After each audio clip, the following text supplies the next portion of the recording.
Cricket से जुड़ी तमाम खबरें, वर्ल्ड रिकॉर्ड, आईसीसी रैंकिंग और आने वाली सीरीज के शेड्यूल से बाखबर रहने के लिए सब्सक्राइब करें बी ऑफिशियल चैनल को और दबाएं बेल के बटन को ताकि आप हमारी लेटेस्ट वीडियो सबसे पहले देख सकें। शुक्रिया।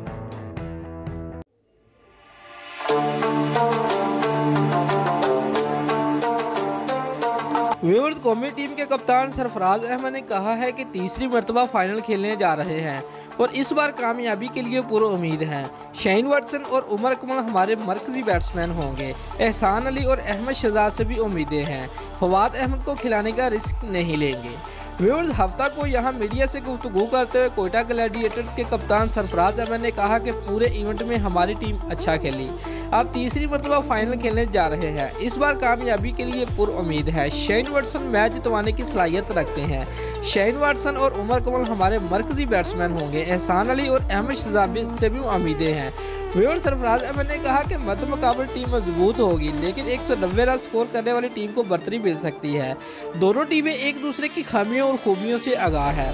बाउंड्री छोटी होने से रन बनते हैं। पाकिस्तान में स्पोर्टिंग विकेट है। बाउंड्री में इजाफे के बाद बॉलर और बैट्समैन खुश हैं, जबकि नए टैलेंट को सामने आने के लिए बहुत मेहनत करना होगी। व्यूअर्स, कौमी टीम के कप्तान ने कहा कि क्राउड बहुत न्यूट्रल है। अगर कराची में क्रिकेट होगी तो पूरे मुल्क में क्रिकेट होगी। पाकिस्तान में क्रिकेट मुकाबलों का मेयार बहुत बुलंद हो गया है। टिकट मांगने वालों की फरमाइश बढ़ गई। मेरे पास टिकट नहीं है, नजरें करम की जाए।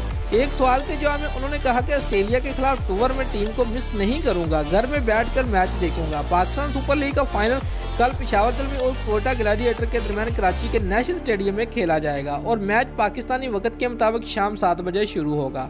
दोस्तों, अगर आपको हमारी ये वीडियो पसंद आई है तो लाइक और कमेंट लाजमी करें और हमारे चैनल को सब्सक्राइब करना मत भूलिए। शुक्रिया।